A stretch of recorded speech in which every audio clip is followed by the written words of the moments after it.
What's shaking, everybody? You're listening to Improv Tabletop, the Fate RPG actual play where we make up everything on the spot. I'm Ned Wilcock, your host and GM, and today I'm joined by... Christian Randall, back in the Fate seat. McKenna Steele. I'm taking the Fate seat from him as we speak. Michael Sear. I'm hopping in a Fate seat. What is this? What do I do? How? What? Yeah. Listen to this, everybody. We've got a new person that we're introducing tonight. Aww. You may have heard his voice singing the theme in Bond Must Die. You may have heard his stint as Witherbay in Miceborne the Mouse Rider Chronicles, but now here for a full-on Fate campaign, Michael Sear, longtime friend of the show. Welcome, welcome. What's up, guys? I'm excited. Yeah. We're so happy you're here. I'm stoked to be here, and not just because I have a full plate of cheese. What kind? I don't know. It's a Kerrygold. It called itself Smooth and Rich, but it's nuttier, like Parmesan. And then next to it is literally a hunk of Parmesan. I just love Parmesan. Oh, that's so good. Asiago? It's good cheese. It's just good cheese, guys. I love a hard cheese. Yeah, listeners, if you haven't checked out the Mouse Rider Chronicles, we've got that going on too, and there's so much cheese in that campaign. So much cheese. But yeah, what we're doing tonight, we are getting back into Fate Accelerated. Since it's been a while, I'll probably do a little bit more explanation as we go along about how the game works and all that. But yeah, we are going to be doing a campaign, The Nightmare Before Groundhog Day. And this is, as always, voted on by our patrons. If you want to get a chance to vote on what our campaigns are going to be, hop in there at the $5 tier, get access to the Discord, and you too can vote on what our next Fate campaign is going to be. So we are going to now do some monologues. We're going to tell real stories from our real lives about our experiences with both The Nightmare Before Christmas and also Groundhog Day. And with these ideas, we're going to make a big pot of idea stew that we can dig out stuff from as we are recording this campaign. And so I will go ahead and get that started for us.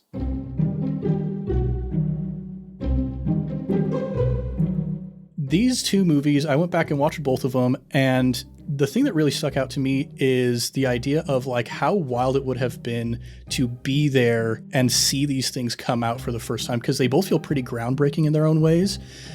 Technically, I was alive for the release of Nightmare Before Christmas, but I was only like 7 months old, so did not see it. No way that I could have been like privy to the experience of like seeing that for the first time. But like, you look at The Nightmare Before Christmas, it's so groundbreaking in terms of bringing stop motion animation to a wider audience, really legitimizing it as its own art form.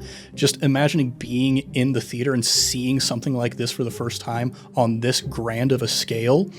And then Groundhog Day really popularizing the idea of the time loop, certainly not being the first piece of media to have a time loop in it, but there's a reason why we call that Groundhog Day. Like, that is kind of the trope at this point. But yeah, these movies, they definitely have a lot of staying power to them.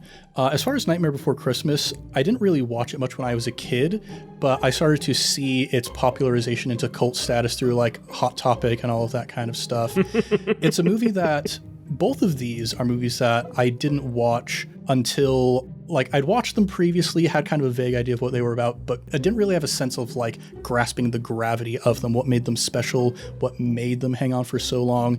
The artistry in Nightmare Before Christmas is amazing. The music, of course. There's, like, interestingly enough, kind of a commentary on cultural appropriation in there, which I wasn't expecting. Yeah. But another thing that both of these have in common is this idea of, like, yearning and improving the self in a way that's pretty cool.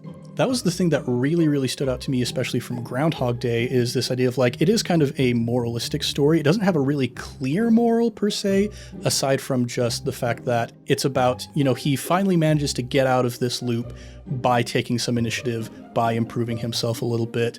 And I think that bit where he's talking with the two guys and he's like, yeah, I mean, can you imagine just living the same day over and over again and nothing you do really matters? And the other guy's like, I mean, yeah, story of my life, even though he's not experiencing a literal time loop, you know, just kind of kicking yourself out of the rut, as it were.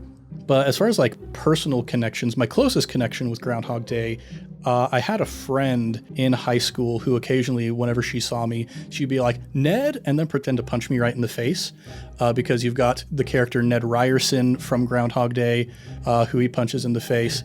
And so finally watching that and understanding where that's from was pretty great. That's hilarious. Solid moment. Yeah, it's an interesting progression that we see, both of our protagonists going through in these films.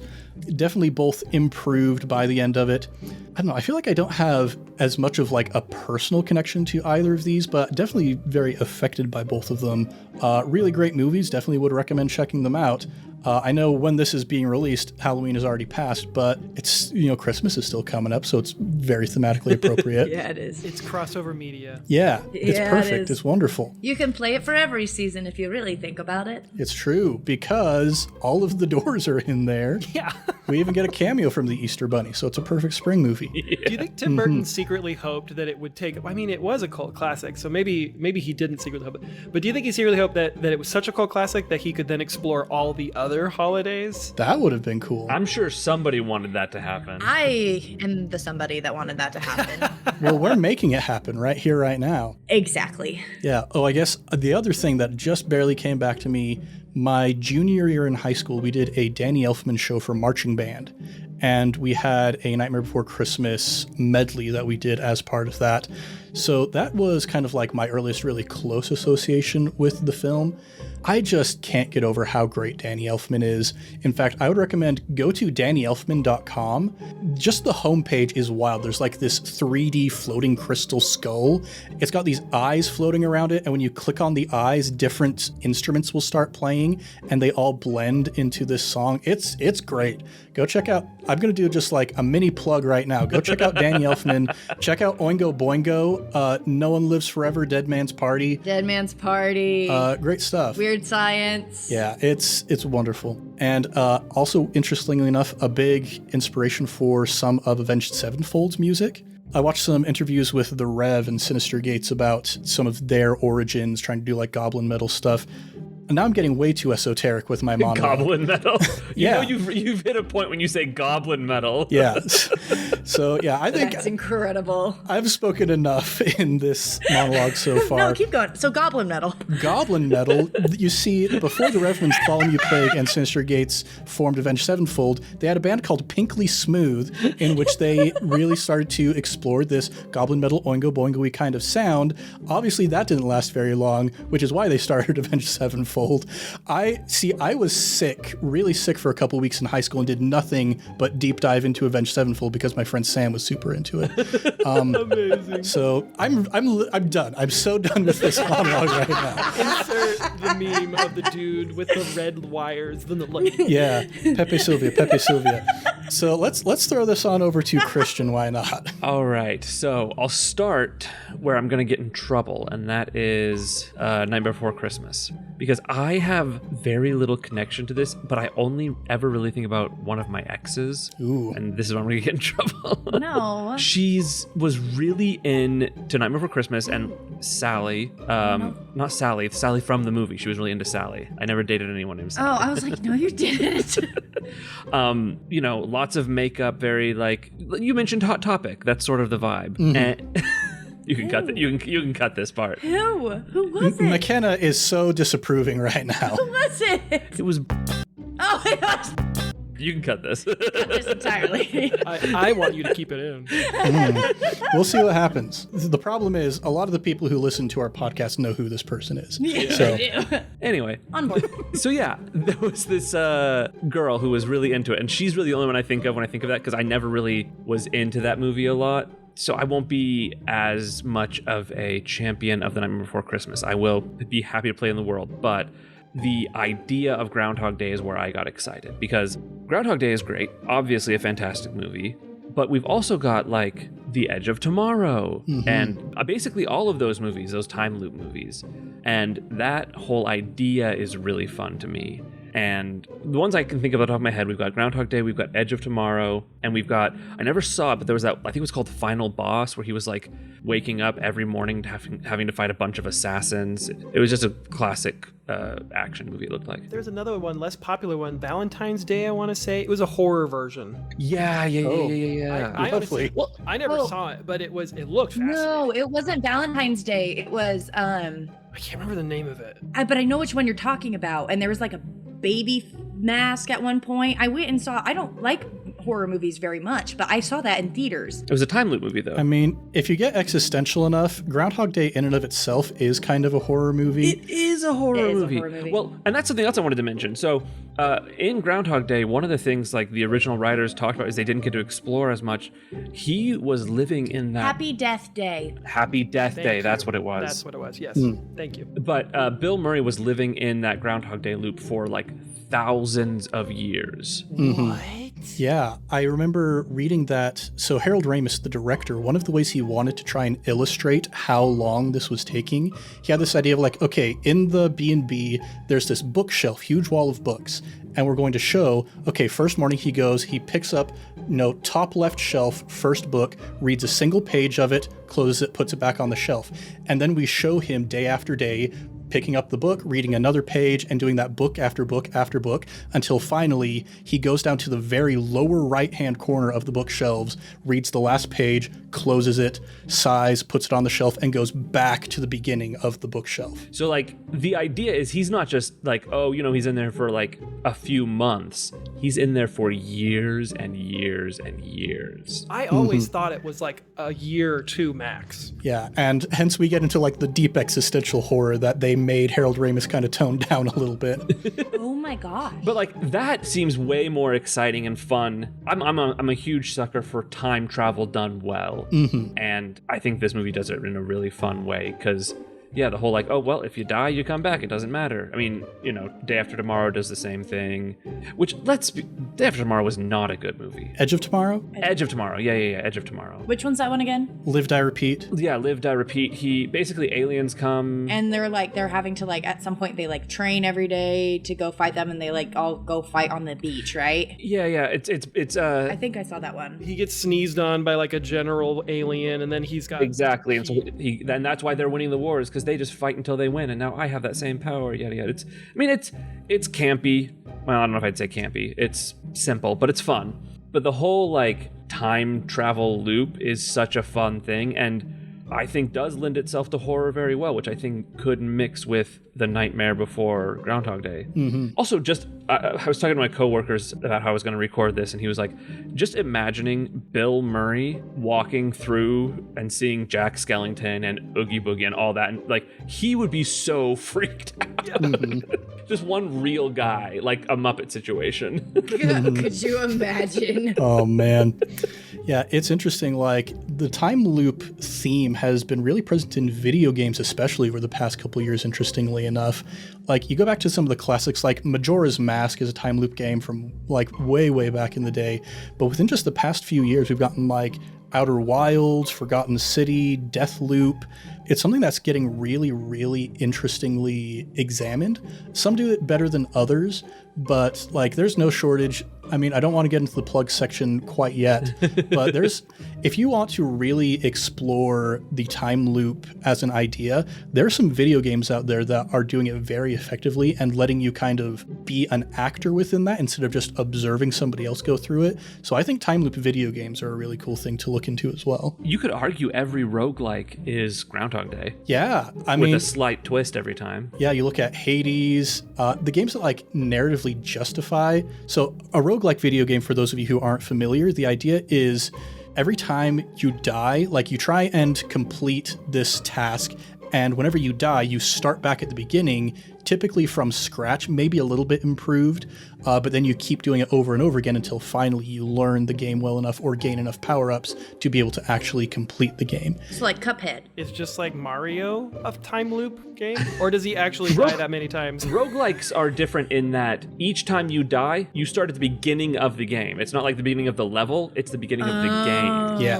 Why has no one made a Super Mario movie where it's a horror action film he's stuck in a time loop. I think I've seen that. TM. I think I've seen. No, you haven't. Never been made. I think the reason why nobody's done it yet is because Nintendo is one of the most litigious companies currently on the face of the planet. Okay, then it's Sario, and it's just the board game pieces that are dressed They're up Italian. like Mario. They're Italian. Sorry, game pieces with mustaches. Oh boy.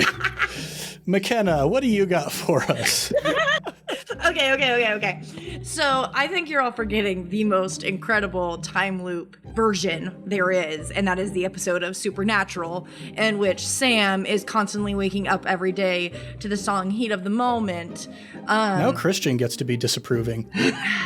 I will say a lot I of tried to get him to watch it. He said it's too scary. It is spooky It's as heck. not. Spooky as heck. No, it's not. Anyway, a lot of TV shows will have an episode At least one. that will do a time loop. That's a very. At least one. That's a really good one. No, but honestly, Groundhog Day, I didn't grow up watching that one. I mean, I've watched it. It definitely, for how it's like influenced a lot of media today, super influential, groundbreaking in that sense. But it was never one that I super got into. I definitely have a favorite Hallmark Christmas movie called 12 Dates of Christmas. That is a time loop where she has to get it right in order to, like, I think she has to like do something right in order to get to the date or something like that. I don't know. Anyways, super cheesy because it's obviously a Hallmark movie. But I remember randomly that'll be like on TV. My dad will stop and was like, well, let's watch this. And I was like, okay, whatever. And then I never would pay attention. So I can't really relate to Groundhog Day too much. Also, that there's a musical called Groundhog Day. And that's... Did you not know this? No. Where Punxsutawney Phil and his wife are like in an unhappy marriage. Oh, I've seen like the TikTok. Okay. Like the TikTok dude made some. Is it an official musical then? Yeah.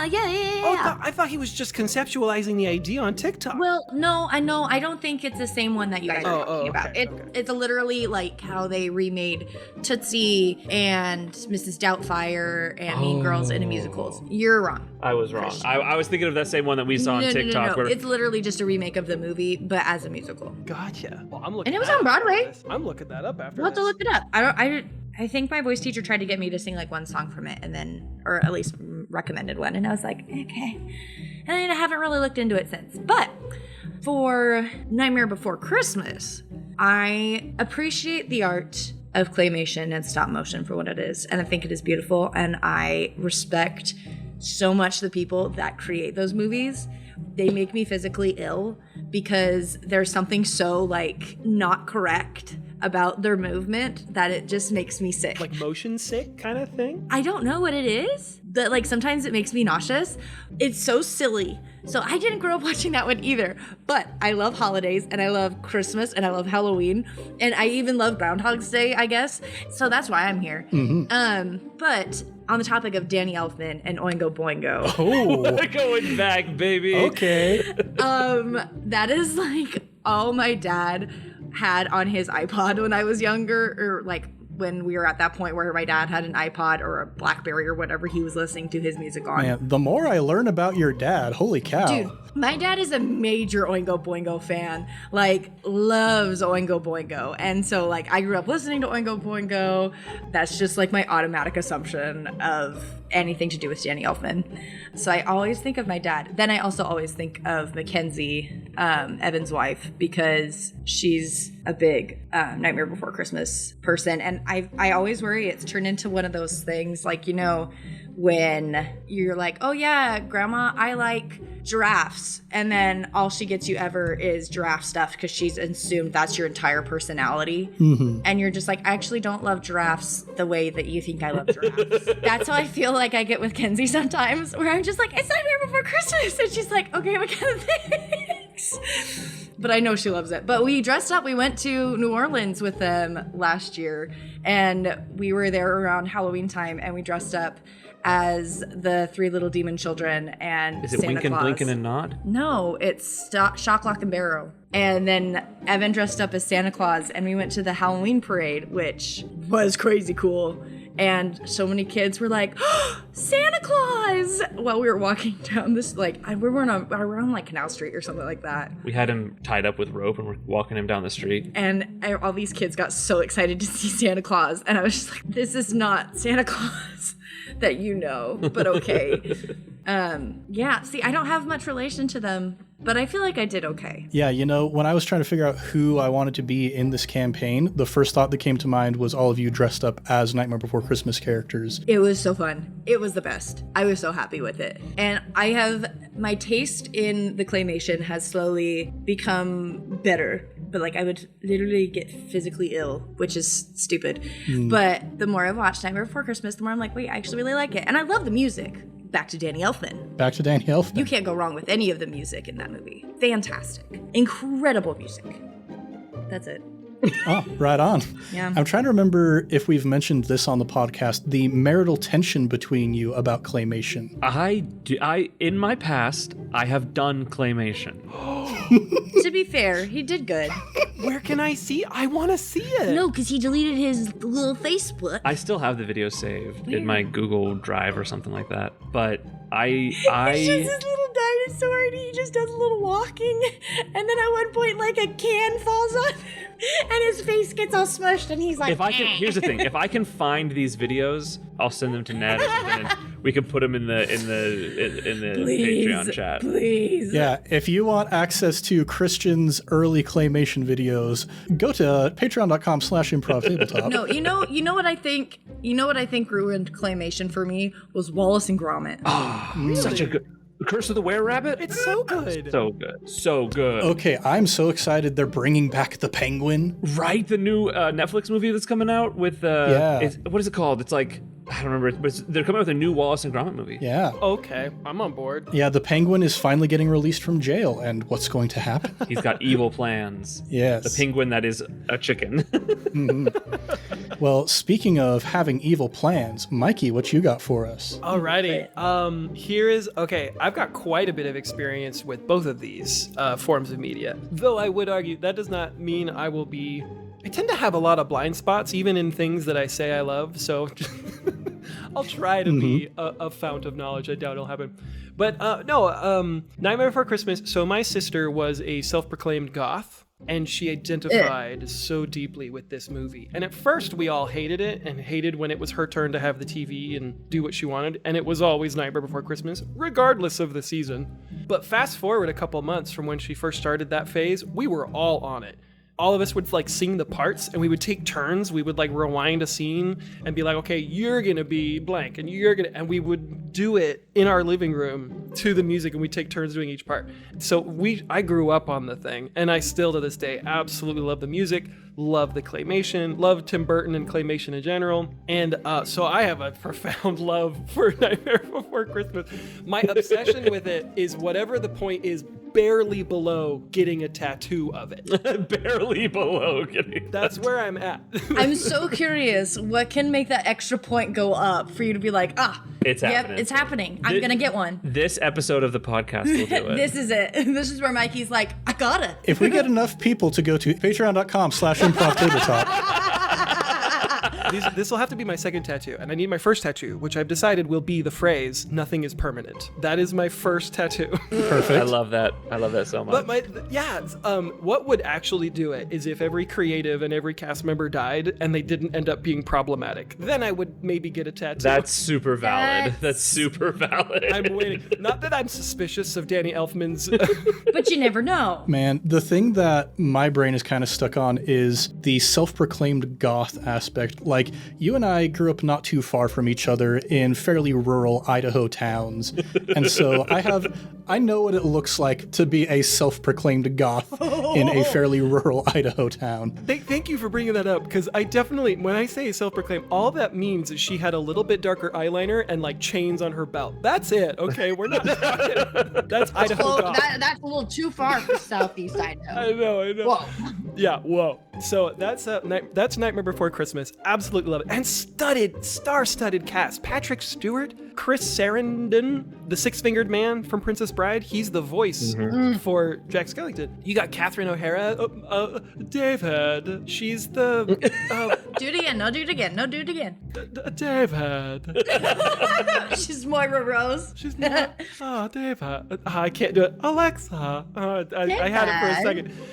But yeah, she's one of the three little goblins. Not goblins. The little children. Children, demons. It's just a star-studded cast. It's incredible. Oh, no. Is she? No, I'm an idiot. No, she's Sally. Is she Sally? Is she Sally? I think she's Sally. Let me IMDb it. Oh, boy. See? I was about to say, remember how you were like, I'm going to say something. I'm glad I anticipated that and proved myself right. It really helped your image. Really, I'm just proving myself consistent. That's all I did. I remember. While you look that up, though, I'll move on to Groundhog Day. This, I thought it was a nothing movie, and what incidentally got like secondhand smoke at the airport. Just watched it tons of times because my mother was loved it and would watch it all the time. Just every 3 or 4 months, she'd pop it on and we all watch Groundhog Day because it was one of her favorite movies. And it was my first. I didn't know who Bill Murray was, and I was like, "Who's this weirdo Bill dude?" I had no idea he was a thing. This was my first exposure, and so I absolutely love that movie. That movie also, I'm glad that there was such a deeper vein to this movie, because I always suspected there was some real heart to this movie. There's moments in these movies that don't belong to a comedy. You remember the like montage where he tries to save the old, I'm gonna cry just describing it. He tries to save the old man. I was watching this last night and I'd forgotten about that scene, and holy cow, it's so rough. It's so well done. And like, kudos to Bill Murray for not man, he acted the heck out of that scene, and it's so well done. Anyway, so I've heard the phrase in theater and other places where before they can cry, they need to laugh. I always think of that scene, how just out of nowhere, we're all weeping at this, in the middle of this comedy, we're weeping about this old man who doesn't have a single line, I think. Yeah. Maybe like ADR, level of lines, next to nothing. And here I am weeping about this poor man. Anyway, so both media, absolute huge fan over here. And I'm super willing and ready to ruin them? No. I'm trying to think of a word here. We have been known to create abominations on Improv Tabletop. Oh, absolutely. I have been a part of 90% of them. I want a Lord of the Rings, this one. Oh boy. Return of the King, oh boy. Okay, Catherine O'Hara was Sally, and she was also Shock. So she was both. God. However, you were incorrect. Chris Sarandon was not the Six-Finger Man, he was Prince Humperdinck. Oh, thank you. You're so welcome. I correct with love. Look at that. Improv Tabletop, where you learn real facts about real life. Real facts about real life. Humperdinck. Is that All right, well, is that in the list of things to do? Of Princess Bride? Yeah. It got real close to winning fairly recently. In fact, just this particular campaign, Nightmare Before Christmas, just barely beat Over the Garden Wall. One of these years, Over the Garden Wall is going to actually win, and that's going to be a good year. That's going to be a great year. What a show. I have my Over the Garden Wall shirt on. Yeah, but instead of dreaming about what could be, let's go ahead and make some characters.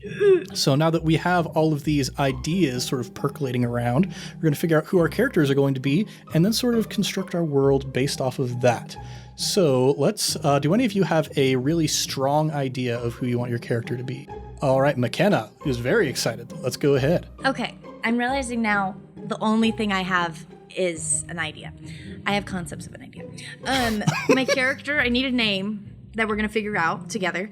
But my character is going to be a turkey because this comes out in Thanksgiving, or not in Thanksgiving, in November. Yes. The month of Thanksgiving. And Nightmare Before Christmas, there's a Thanksgiving door. And so I'm going to be a turkey, but I'm going to be a self-proclaimed goth turkey.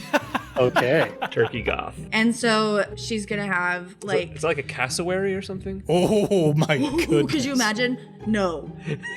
But no.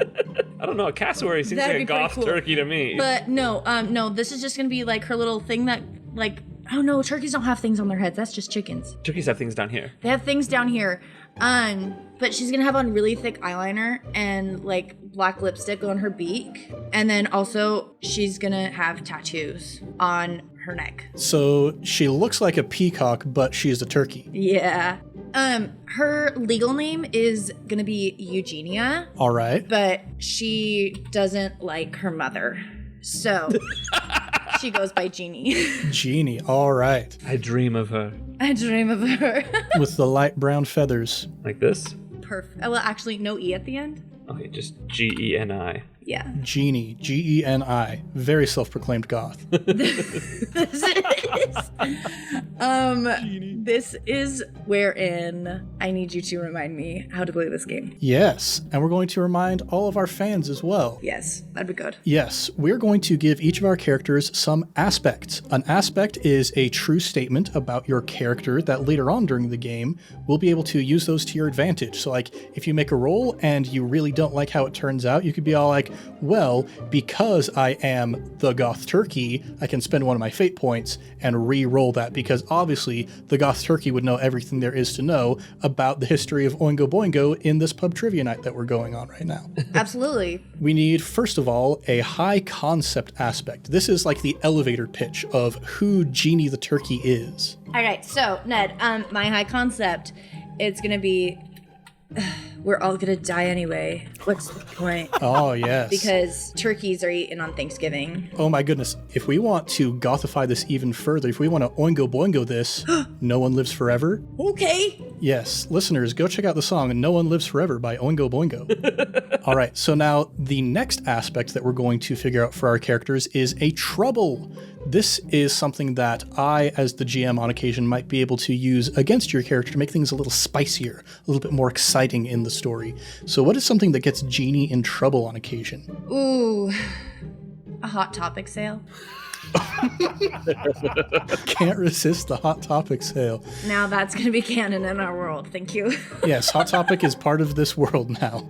Dude, can you just imagine all of the shenanigans that Bill Murray would have gotten up to, well, Phil Connors, I suppose I should say, if there was a Hot Topic in Punxsutawney, Pennsylvania. If he just had a Hot Topic. We could have seen him go through his goth phase and everything. Oh, it would have been good. That would have been a better part of the movie. All right, now we're going to come up with a third aspect for each of our characters, and here's the part where we turn to our patrons who have given us some suggestions for what our aspects are going to be. And I've taken a whole bunch of those, and McKenna, here are the options that you are going to get to choose from. Oops, I Haunted Again, Scarier Than the Groundhog Shadow, Ooh. and Don't Scare Angry. Don't scare angry. Honestly, same. I think I'm going to go with Scarier Than a Groundhog's Shadow. Mm-hmm. Those of us who grew up in Idaho understand how frightening it is to hear that there's going to be 6 more weeks of winter. It's terrifying, because that means I'm going to have to deal with February. I mean, Christian, you're the only one here who didn't grow up in Idaho, isn't that? Oh, but wait, you lived in North Dakota for a little bit, so... Yeah, no. Don't let him fool you. He was like under 10. I lived in Alaska, birth to 8 years old, North Dakota for the next 5 years. Oh. So 5 years? I was in North Dakota for 5 years. We went to North Dakota. How was it? Cold. No, it wasn't. Not when we were there. Wasn't warm. It was pleasant because we rode a golf cart through the 5-street town. Oh, fun. We went to the only restaurant in town, the Black Pelican. Not to triangulate that. But Christian got a grilled cheeseburger, that it was a meat patty, a burger, and then each bun was a grilled cheese sandwich. Ooh, baby. It was good. Not like there was a piece of bread and cheese, and then at the bottom there was another piece of bread. 2 full grilled cheese sandwiches. One on top, one on the bottom. And then I had a burger with like pepper jelly jam and like it was like a jalapeno popper burger, and it was nice. Sorry, not to deter. Anyways, continuing on. Yes. Scarier Than a Groundhog's Shadow. All right. Now, the next thing that we're going to figure out for you is a stunt. The way that stunts work in Fate Accelerated is this is something cool that you can do once per session or so, just because it's something cool that you can do. We also often will choose, like, give you the opportunity to have a cool piece of equipment that you can use once per session. So what is a stunt or piece of equipment that Geni might have access to? My hot pink Motorola cell phone. Nice. You got a Razor or just like a brick Motorola? Oh, a Razor. Sorry. Yes, the Razor. What a time to have been alive. With a little skull and hearts keychain thing coming out the top. Nice. Perfect. A better looking phone has yet to be made. It really has yet to be made. It's true. So aesthetic. iPhone, get out of here. Can't compete. All right. So those are our aspect and our stunt. And now, in lieu of having stats, each of our characters in Fate Accelerated have approaches. So it's not so much about like the specific thing you do, i.e. stealth or athletics, etc. It's about the way you go about doing things. So we've got careful, clever, flashy, forceful, quick, and sneaky. You're going to get to choose one of these stats that is going to be your +3 stat, your peak approach. And then you're going to have 2 at +2, 2 at +1, and 1 at 0. And you can come up with most of those on your own time, but for our listeners, just to get a sense of kind of the demeanor of Geni, which of these do you think is going to be your peak approach? I think she could either be clever or sneaky. I think she'll be clever. Nice. Yeah, we'll do clever because I feel like behind all of this facade of misery and gothness, you know, she's actually really brilliant and she's thought about all the things in the world that have made her the way she is. And so she's just smart. Nice. Obviously, because reasons. Because reasons. All right. Best reason if you ask me. Someone not clever should not play someone clever. Speaking of someone who's not clever, Christian, do you have an idea for your character? Get him. Yes. So my name is Rossiter. Rossiter? It is the town right next to Punxsutawney. Wow. Rossiter. All right. So I am the self-proclaimed rival of Punxsutawney Phil. Oh, okay. Are you a groundhog? I'm Rossiter Roger. Because So you're groundhog. I'm a groundhog. And I'm going to tell you right now, Punxsutawney Phil only has an 87% accuracy rate. When I look at my shadow, I've been 93% accurate. I don't know why Okay. everyone's listening to this phony. So...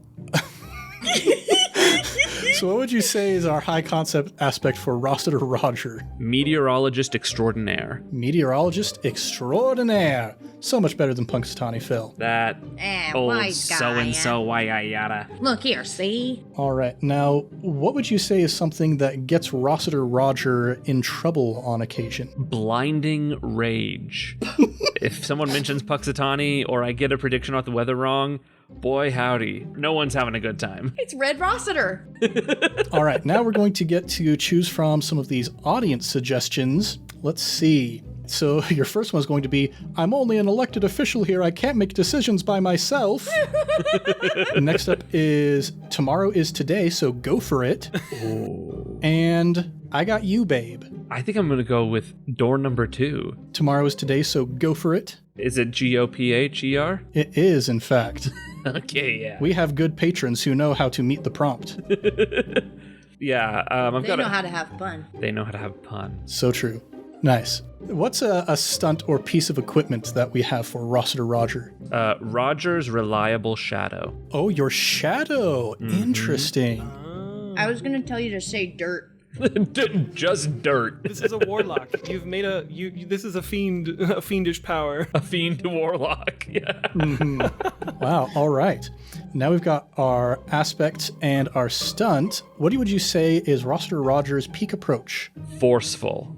Very angry. Yeah, that's my secret cap. All right. So that is Rossiter Roger. And now we go to Michael Sear. Do you have a character in mind for us? I have a few thoughts. I got a question first. Do we want to be 3 characters? Because here's what I'm thinking. I could either be the straight man. I could be is it Phil Dunphy? Is that his name? Phil Connors, I believe. Phil Connors, but I like Phil Dunphy. That's Modern Family. Oh, thank you. Okay.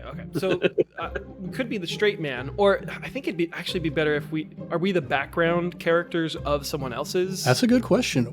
The story is largely going to be based around your characters. So we often kind of find ourselves leaning, some characters will be like straight up a Muppet, like if we're doing a Muppet themed campaign, or you could be something completely unique of your own creation. You can be just whatever character you want to go with, and then the world will build itself around you. I think That's the beauty of zero planning. I think I want Yeah. to be Ned. You want to be, do you want to be Ned Ryerson, not Ned Wilcock? Ned Ryerson. Okay. Ned Ryerson Wilcock. You said Muppet, and I was like, Ned Ryerson. He basically is a Muppet in that movie. Yeah, I'm Yeah. liking just Ned Ryerson, just a normie dude. Ned Ryerson. Ryerson. Bang! All right, so you are Ned Ryerson, the insurance agent. Beautiful. All right, so what would you say is Ned Ryerson's high concept aspect? I've got insurance for that. That is true. The number of different types of insurance that he sells to Phil by the end of the movie. Holy cow. If I could fine tune it just a little bit. My insurance covers that. My insurance covers that. Beautiful. That's good. Now, what would you say is something that gets Ned Ryerson in trouble on occasion? because it made me laugh so hard, but claymation makes me motion sick. Perfect. And now, oh my gosh, is Genie going to be like a claymation turkey? I was going to say, I should have mentioned, Rossiter Roger is absolutely a stop motion groundhog. Then can I pitch that I am an anatomically accurate turkey? Okay. Just a photorealistic A turkey. photorealistic turkey. All right. With Eyeliner and makeup. eyeliner and makeup. So it's just disturbing. So photorealistic. It's the horror aspect I'm going for. Okay. It is, yes. I mean, if you're a self-proclaimed goth, you have to lean into the spooky. Is Ned Ryerson a human? A human male? A human man, yes. Yeah, he's normie plucked from the side of the street. I love him. All right, so now we're going to get an audience suggestion from you. This one's a bit on the nose. That first step is a doozy.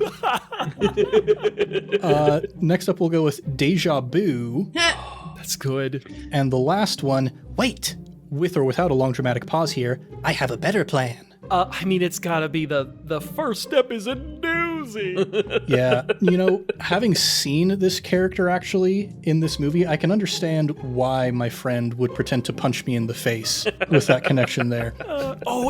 Should that have been my trouble? A punchable face. You do have a punchable face. That's a pretty good. But I think that is just kind of implicit to your character. Maybe that's your stunt. I don't know. Maybe. can take a punch. Can that be my stunt? Yeah, you can take a punch. I can take a punch. All right, perfect. Oh, that's too funny. So now, what would you say is going to be Ned Ryerson's peak approach? He thinks he's flashy. Let's go with careful. Insurance agent. So we'll go careful and then flashy. Because, yeah, he does know the actuarial tables, but he doesn't, like, use them as a crutch like the other insurance agents do. Yeah, flashy because he's a salesman. Forceful would probably be his 0. He's not a strong guy. He is not. He can take a punch, but he's not a strong guy. He can take a punch. He cannot deliver one. Yes. What's the opposite of a glass cannon? Sweet. Well, we've got our 3 characters all ready to go.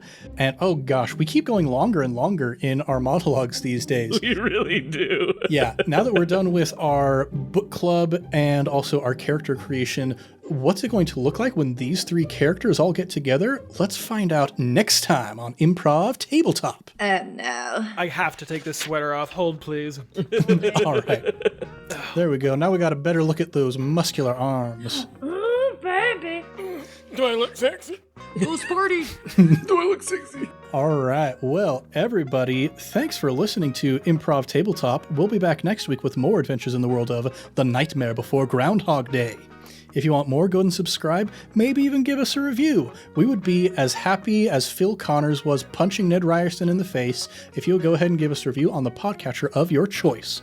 We're also all over social media at Improv Tabletop. Realistically, Instagram is the only one that I check, so maybe reach out to us there or email us at improvtabletop@gmail.com. That is also an option. So if you'd like to connect with us, maybe you would like to compliment Michael on how muscular his physique is, don't be afraid to reach out. Now it's time to shout out our next batch of Sticker Club patrons. And this week we are shouting out Colin Greenwood, Elena Georgieva, and Elizabeth McDowell. That was really loud in your ear. These 3 are actually...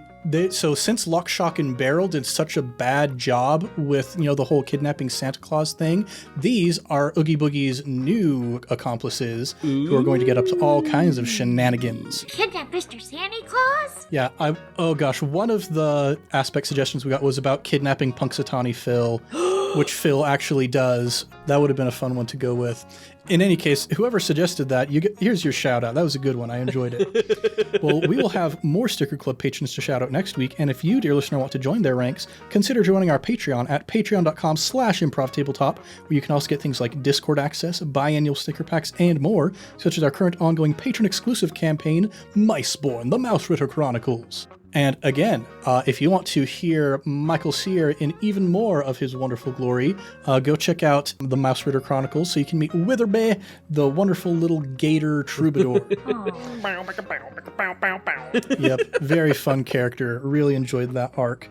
And now let's do a round of plugs. I will take that this time around. So as always, we've got our sister podcast, I Cast Fireball, a D&D 5e actual play currently going through the campaign Skull and Shackles. There's all kinds of fae hag stuff going on right now, all kinds of weird tricks and secrets and stuff, and me playing a fae character, I am all about that. It is like my favorite stuff ever in D&D. Really good times over there. Definitely recommend giving it a look. Next up, we've got our affiliation with fanrolldice.com. I keep forgetting that people actually use our coupon code until Fanroll suddenly sends me money. And it's great. I love it. It's wonderful.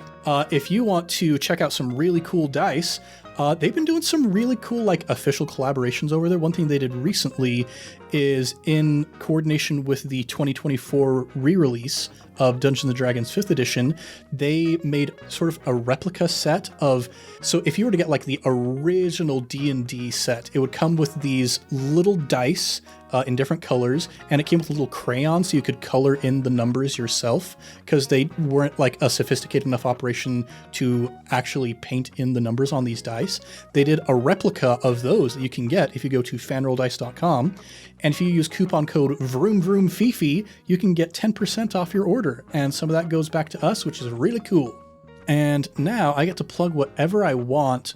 We were talking about time loop video games. So actually just last night I was watching a Let's Play of Alan Wake's American Nightmare, which is a time loop game. I've been playing Alan Wake 2. I know I'm like a year late to this, but holy cow, it's a really, really good game. It's very spooky. It's got like a lot of, if you haven't heard of Alan Wake, it's basically Twin Peaks, the video game, in some really cool ways. It's very surreal, very spooky. It's got real cool mechanics around like using light to defeat your enemies. The first one's a little clunky. I still enjoyed playing it to get the story, but after a while I did download a trainer so I could use cheats and just cheat my way through combat so I could just get the story. But Alan Wake 2, they've elevated the game in every single way. I'm really loving it. They have this mechanic where you literally go into like a mind palace and there's, you know, a Pepe Sylvia red yarn on the pegboard kind of mechanic where you're like putting pieces of the mystery together in a way that's like surprisingly smooth. It's a good game. Alan Wake 2. If you like angsty, you know, Alan Wake probably was a Hot Topic kid in high school. Let's be real about it. It's John Wick's brother. Actually, you know, the actor that they got to play Alan Wake, he does not look as dissimilar from Keanu Reeves as you might think. Like when they started releasing promotional material for Alan Wake 2, there were a lot of people who were like, is that Keanu Reeves playing Alan Wake? Is that Jake Gyllenhaal playing Alan Wake? No, it's the same actor, the original Alan Wake actor, but he does look a lot more similar to Keanu Reeves than you might expect. Amazing. But yeah, thanks for joining us, everybody, here in the world of Nightmare Before Groundhog Day. I'm Ned Wilcock, your host and GM, and I've been joined by... Christian Randall, just a little groundhog. McKenna Steele or whatever. Michael Sear. That's a doozy. Much love and stuff, everybody. We'll catch you next time on Improv Tabletop.